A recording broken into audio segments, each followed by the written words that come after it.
Assalamualaikum warahmatullahi wabarakatuh. Perkenalkan, nama saya Haryadi dari Lokal B2 Eksekutif. Saya di sini akan mempresentasikan makalah saya pengantar studi Islam yang berjudul Sasaran Kajian Studi Islam. Poin 1. Pengertian dan posisi strategis studi Islam.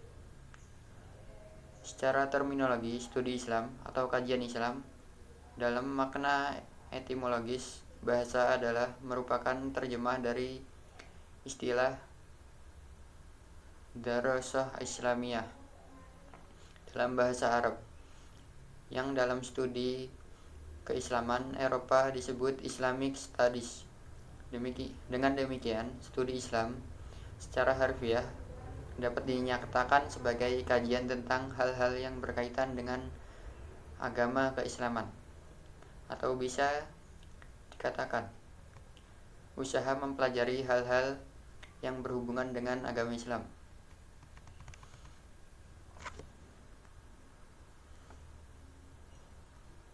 Dan sudah tentu pengertian studi Islam atau kajian Islam dengan makna kebahasaan secara semacam ini masih bersifat sangat umum, dan oleh karena itu penting dilakukan pemaknaan secara terminologis atau istilah mengenai studi Islam atau kajian Islam itu sendiri.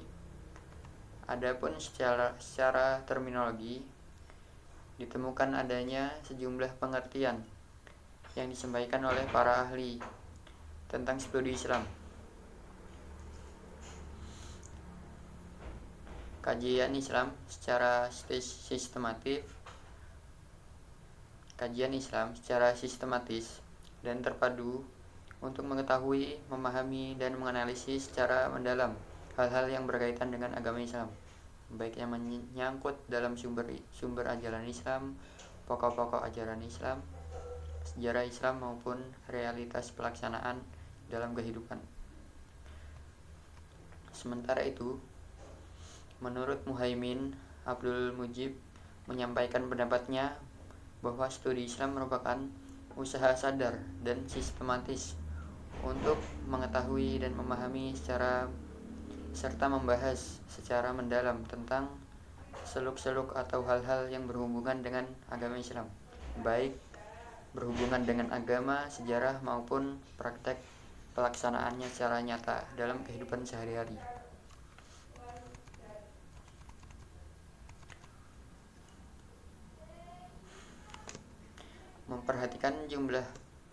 Memperhatikan sejumlah definisi tersebut, dapat ditegaskan bahwa agama Islam merupakan objek atau sasaran studi Islam.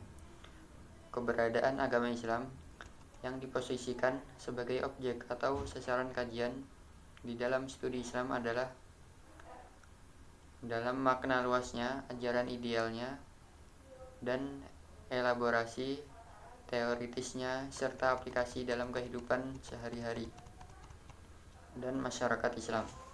Berdasarkan penjelasan ringkas ini, kemudian diberikan satu penegasan sekaligus sebagai kesimpulan bahwa studi Islam adalah suatu usaha sistematis membahas agama Islam, baik mengenai ajaran-ajaran ideal, elaborasi teoritis, serta aplikasi praktisnya agar diperoleh pemahaman yang benar tentang agama Islam untuk kemudian diamalkan. Sejarahnya, sejalan dengan penjelasan mengenai studi Islam di atas, keterangan yang disampaikan oleh Vandenbroek perihal makna dan cakupan studi Islam berikut ini penting diperhatikan. Studi Islam meliputi kajian agama Islam dan aspek-aspek keislaman masyarakat dan budaya Muslim.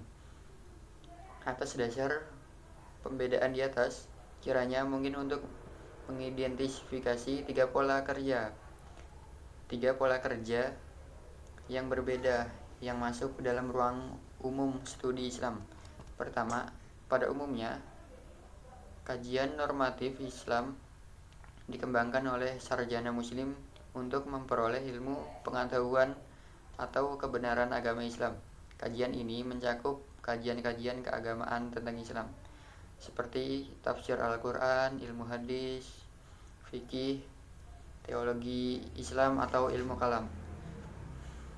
Biasanya kajian ini berkembang di masjid-masjid, sekolah keagamaan atau madrasah.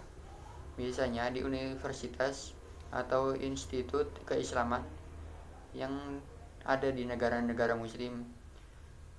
Bidang-bidang di atas termasuk dalam kajian tentang syariah, ilmu pokok-pokok agama atau usuluddin.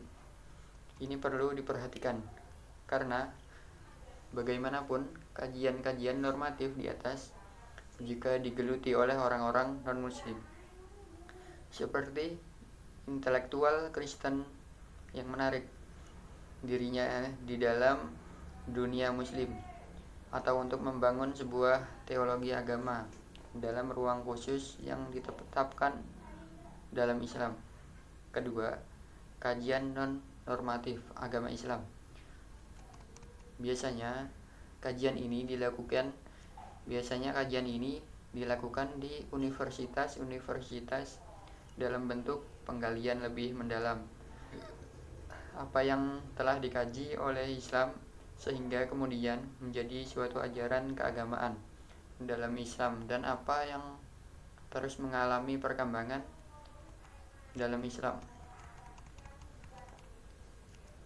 sehingga menjadi sesuatu yang hidup secara dinamis dalam bentuk ekspresi faktual keagamaan muslim. Kajian non-normatif seperti ini dilakukan baik intelektual muslim maupun non-muslim, di mana mereka berusaha melakukan observasi dengan aturan-aturan umum yang ada dalam penelitian keilmiahan, yang kemudian sering disebut dengan studi-studi Islam.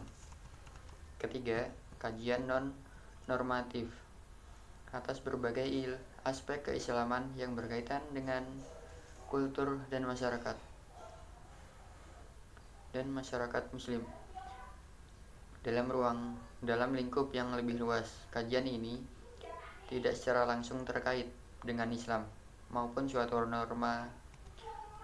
Kajian ini mengambil cakupan konteks yang cukup luas, mendekati keislaman dari sudut pandang sejarah, literatur, atau sosiologi dan antropologi budaya, dan tidak hanya terfokus pada satu perspektif, yaitu studi agama. Berdasarkan sejumlah keterangan menyangkut pengertian dan ruang lingkup studi Islam yang telah disampaikan oleh para ahli tersebut, kiranya dapat disampaikan penegasan akhir perihal 3 hal penting yang berkaitan dengan kebenaran yang berkaitan dengan keberadaan studi Islam dapat diuraikan sebagai berikut. Pertama, meningkat studi Islam di sini sebagai suatu ilmu.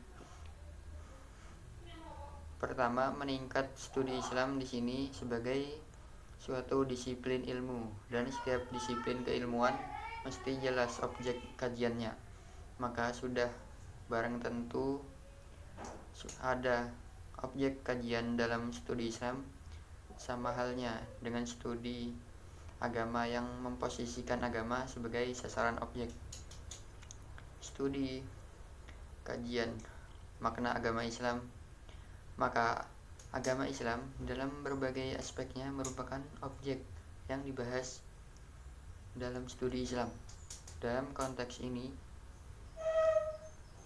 Dawam Harharjo dengan merujuk Bernard Lewis memberikan penegasan bahwa studi atau kajian Islam dapat mengungkap kebenaran 3 hal aspek yang berbeda, tapi tentu saling punya keterkaitan dari agama Islam itu sendiri, yaitu 1.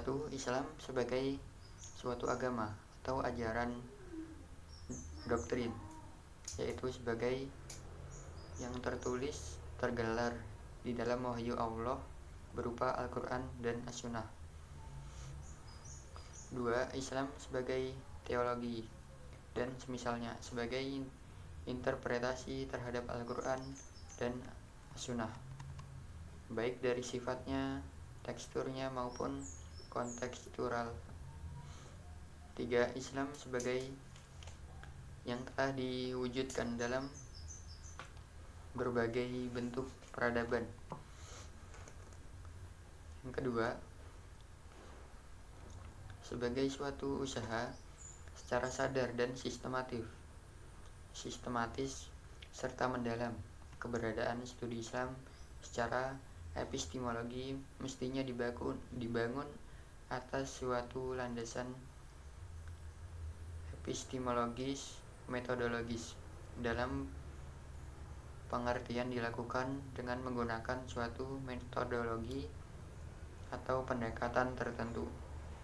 Dalam ungkapan lain, dapatlah dinyatakan sesungguhnya pelaksanaan studi Islam, baik yang digunakan oleh subjek pihak dari kalangan internal umat Islam itu sendiri maupun dari kalangan non-muslim atau para orientalis pada umumnya,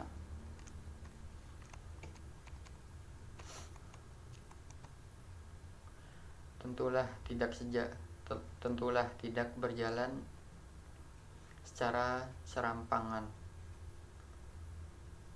tanpa kerangka metodologis atau pendekatan yang jelas, melainkan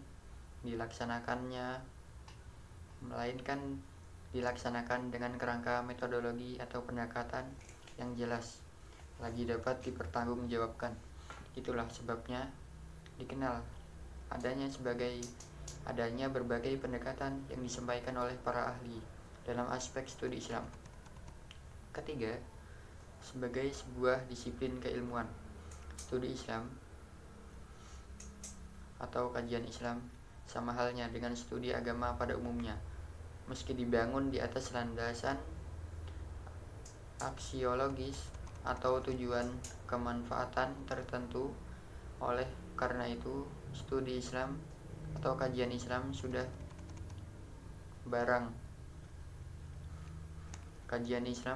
barang tentu diarahkan untuk mencapai tujuan atau sesuatu kemanfaatan tertentu secara aksiologis. Secara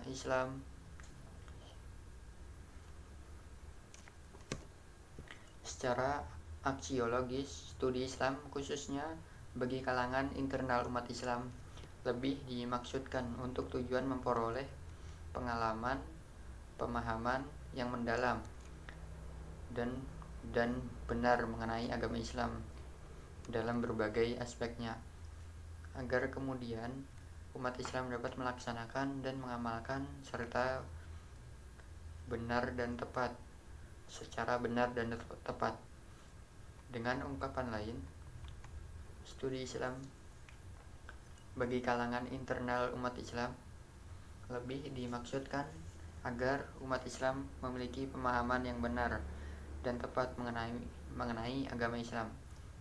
Kemudian pada gilirannya mereka mampu bersiap dan mengamalkan serta melaksanakan Islam secara benar dan tepat. Sedangkan dari kalangan eksternal atau non-Islam atau orientalis pada umumnya, studi terhadap Islam lebih dimaksudkan untuk memperoleh pemahaman mengenai seluk-beluk agama Islam dan praktek keagamaan di kalangan umat Islam.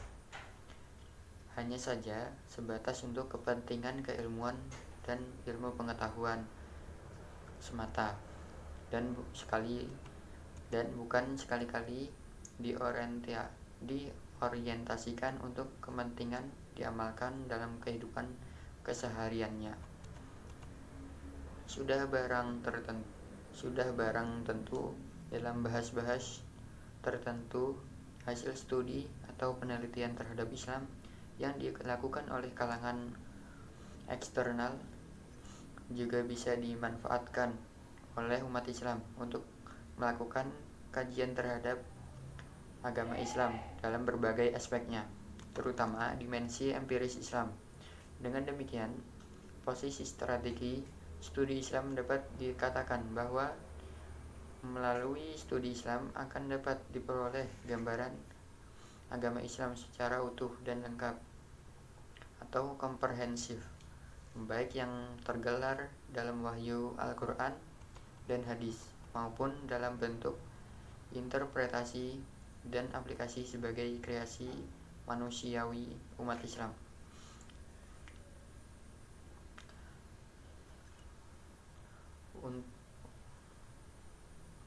Sebagai bentuk elaborasi dari Al-Quran dan hadis, urgensi pemahaman Islam secara utuh dan komprehensif dengan melalui wahyu Al-Quran dan hadis di suatu pihak dan interpretasinya atau elaborasi teoritis dan praktis atasnya dalam membentuk pemikiran dan aplikasi praktis dalam sejarah kehidupan masyarakat Islam di lain pihak.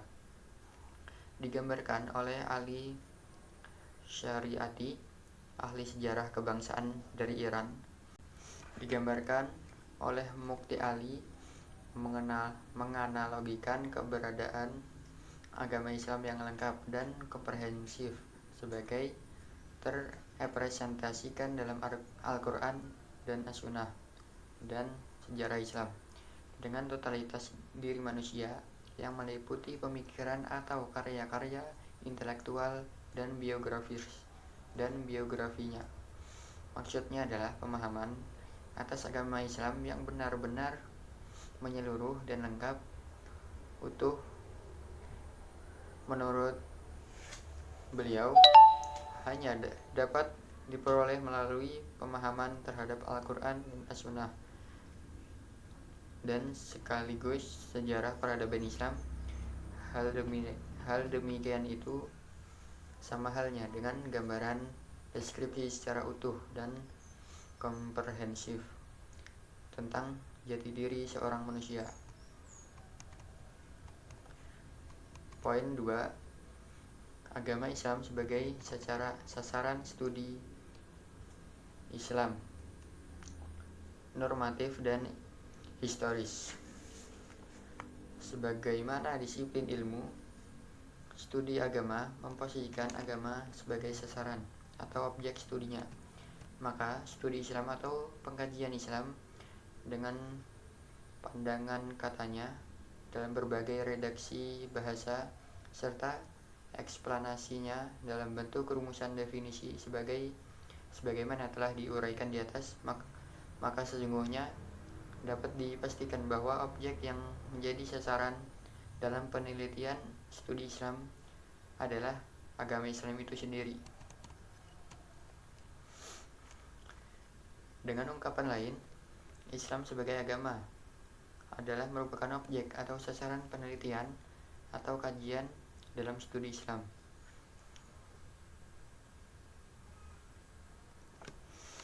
Memang pada awal dekade tahun 1970-an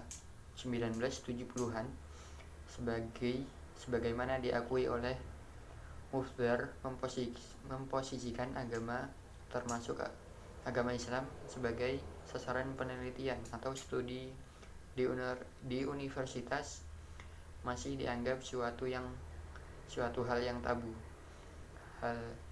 Hanya saja seiring dengan dinamika intelektual umat Islam, terutama umat Islam di Indonesia pada tahun 1970-an itu, para mufti ali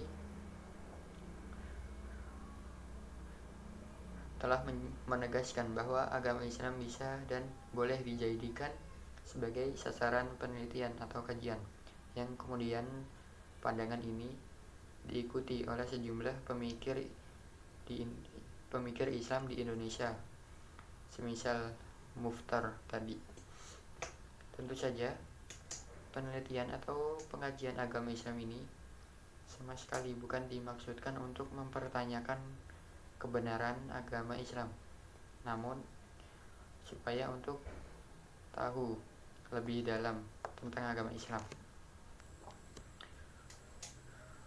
Sebagai agama-agama di dunia pada umumnya, diklarifikasikan atas agama Islam sebagai gejala budaya dan agama Islam sebagai gejala sosial. Sebagai gejala budaya dan gejala sosial, setidaknya ada 5 bentuk agama Islam yang bisa diposisikan sebagai sasaran penelitian atau kajian dalam studi Islam. Pertama, skriptur atau naskah-naskah atau sumber ajaran Islam dan simbol-simbol ajaran Islam. Kedua, para penganut atau pemimpin atau pemuka agama, kiai, para ustadz, yakni sikap dan perilaku penghayatan dalam penguatannya. Sikap dan perilaku penghayatan dari para penganutnya. Ketiga, ritus-ritus, lembaga-lembaga dan ibadah-ibadah seperti salat, haji, puasa, perkawinan, waris, dan yang semisalnya. Keempat, alat-alat sarana dalam elaborasi dan pengamalan agama Islam seperti masjid, mushola, beduk, dan lain sebagainya. Kelima, organisasi-organisasi keagamaan, tempat para penuntut agama Islam berkumpul dan berperan seperti NU dan Muhammadiyah dan lain sebagainya. Pandangan yang disampaikan oleh Mukhtar di atas mempunyai relevansi dengan di poin ketiga, subjek studi Islam, insider dan outsider. Islam sebagai sebuah agama merupakan sebuah topik yang menarik dikaji bagi oleh kalangan intelektual muslim sendiri maupun sarjana barat, mulai tradisi orientalis sampai pada sebutan Islamits, ahli pengkajian keislaman, atau sebutan lain sebagai Islamolog. Dengan kata lain, tinjauan dari pelaku pelaksanaan studi Islam. Subjek studi Islam dapat dikategorikan atas 2 macam. Subjek yang berasal dari kalangan Islam itu sendiri atau insider, dan objek yang berasal dari orang luar non-muslim atau outsider. Demikian, dapatlah ditegaskan bahwa pengkajian Islam, jika dilihat dari sisi para pengkajinya, dapat dikategori ke dalam 2 kelompok, yaitu kelompok outsider dan insider. Pertama, kajian keislaman yang dilakukan oleh para pengkaji atau sarjana barat atau kalangan non-muslim adalah masuk kategori outsider. Memang harus diakui bahwa kajian mereka adalah kajian Islam kritis dalam berbagai aspeknya sesuai dengan minat dan disiplin ilmu yang didalaminya. Kedua, kajian keislaman dalam pandangan para sarjana dari kalangan muslim. Dalam tradisi lama, kajian keislaman dalam perspektif insider lebih bersifat transmisi, karena mereka melakukan kajian dan penelitian lebih banyak mengulang daripada apa yang telah disampaikan gurunya. Jika diperbandingkan dengan sarjana barat, tulisan dari kalangan insider, menurut sebagian komentar, kering akan analisis kritis dalam pembahasannya. Kajian keislaman dalam perspektif outsider oleh ilmuwan non-muslim sebenarnya pada mulanya berangkat dari semangat pemahaman kajian orientalis, yakni kajian tentang masalah-masalah ketimuran. Mereka mengkaji bahasa, agama, filsafat, adat istiadat, dan tradisi yang berkembang di dunia timur. Studi Islam yang digunakan oleh kebanyakan sarjana barat atau non-muslim itu kemudian disebut Islamic Studies dalam perspektif outsider. Sebagaimana telah diketahui, Islam bukan sebagai otoritas mutlak bagi umat pemeluk dan pengkajiannya, melainkan terbuka bagi kalangan mana saja untuk melakukan kajian Islam, baik secara selintas maupun mendalam. Akan tetapi, yang penting untuk memperhatikan dalam kajian keislaman ini adalah bagaimana metodologi yang dipergunakan dalam pengajiannya. Apakah itu dipertanggungjawabkan secara ilmiah atau tidak, dan perlu menerapkan sikap empati yang tulus dari para pengkajinya. Islam sebagai objek kajian senantiasa menarik seiring dengan perkembangannya, pendekatannya, disiplin ilmu, dan metodologi. Oleh karena itu, pengkajian Islam yang dilakukan oleh para ilmuwan, baik dari kalangan sarjana muslim maupun sarjana barat non-muslim, tidak pernah berhenti.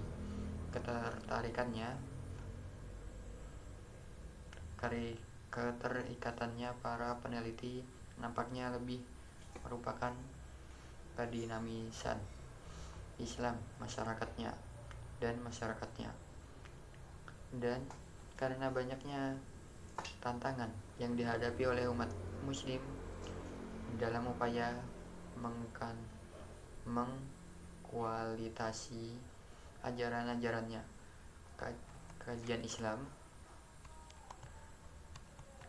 Kajian Islam dari kalangan insider lebih dalam lagi karena ingin memberikan respon Islam atas tantangan kontemporer. Pengkajian Islam dalam perspektif insider kini telah menunjukkan kecenderungan yang cukup kritis dari segi ajaran yang sudah mengalami banyak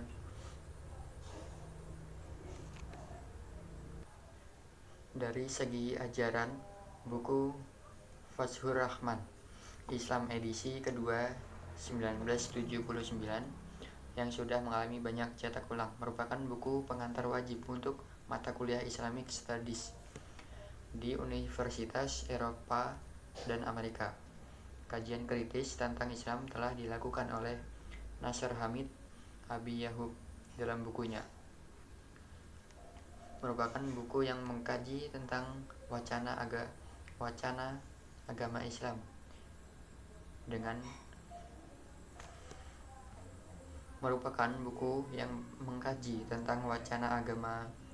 dengan perspektif wacana Islam kritis. Buku ini menjelaskan bahwa pertentangan dalam wacana agama yang terjadi sekarang ini bukanlah sekedar pertentangan di seputar teks-teks agama ataupun interpretasi terhadapnya, melainkan pertentangan menyeluruh yang meliputi semua aspek kesejahteraan sosial, politik, ekonomi. Pertentangan yang melibatkan kekuatan tahayul dan mitos atas nama agama, dan juga pemahaman secara terletak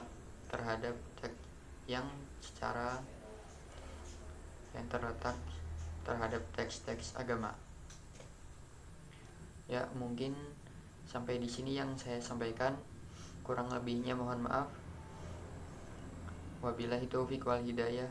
Assalamualaikum warahmatullahi wabarakatuh.